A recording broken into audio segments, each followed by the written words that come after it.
A couple questions. One, can you confirm that the President held talks with the big three automakers today, speaking about potentially delaying tariffs? I can confirm, and I'm glad that you asked because the President sent me out here with a statement directly from him on this. I saw it was reported earlier today by Bloomberg News, and he wanted me to share this with all of you. We spoke with the big three auto dealers. We are going to give a 1-month exemption on any autos coming through USMCA. Reciprocal tariffs will still go into effect on April 2nd, but at the request of the companies associated with USMCA, the President is giving them an exemption for 1 month so they are not at an economic disadvantage. So the three companies that he spoke to are Stellantis, Ford, and General Motors. They requested the call, they made the ask, and the President is happy to do it. It's a 1-month exemption. And the President just posted on social media that he had spoken with Prime Minister Trudeau. He says he's not satisfied with what the Prime Minister has said when it comes to fentanyl, but less than 1%, as you know, less than 1% of the fentanyl seized last year was in the northern border. What else does Canada need to do?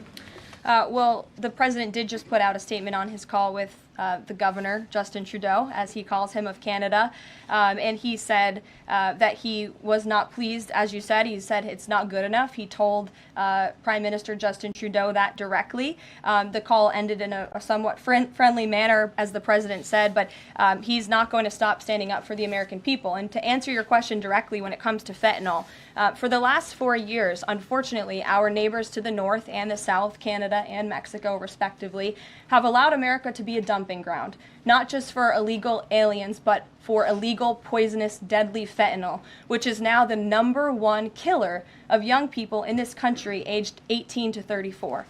Through the northern border in Canada, in last fiscal year alone, there was enough fentanyl seized to kill 4.8 billion people. And that number is up 2,050% from 2023, the year before. So there's been more than a 2,000% increase in illegal fentanyl seizure at the northern border. Why? Because Canada is allowing that fentanyl to come to the United States. The President sees these numbers. He thinks about the lives that are lost.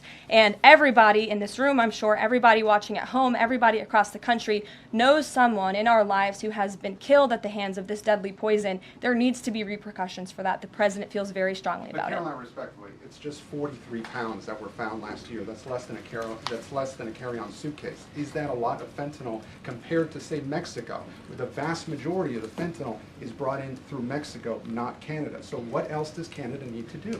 Well, I just told you, last year alone, there was a 2,000% increase in illegal fentanyl. But it's only You're 43 asking me, pounds, you're asking me for what the President's justification is for these tariffs. It's not up to you. You're not the President, Gabe. And frankly, I think it's a little bit disrespectful to the families in this country who have lost loved ones at the hands of this deadly poison. If you talk to them, and this President has, they are grateful that they finally have a President who is standing up to both Canada and Mexico, and most importantly, to China as well. The President added an additional 10% tariff on China because this deadly poison is being produced in that country. It's being distributed through our neighbors, and there needs to be consequences.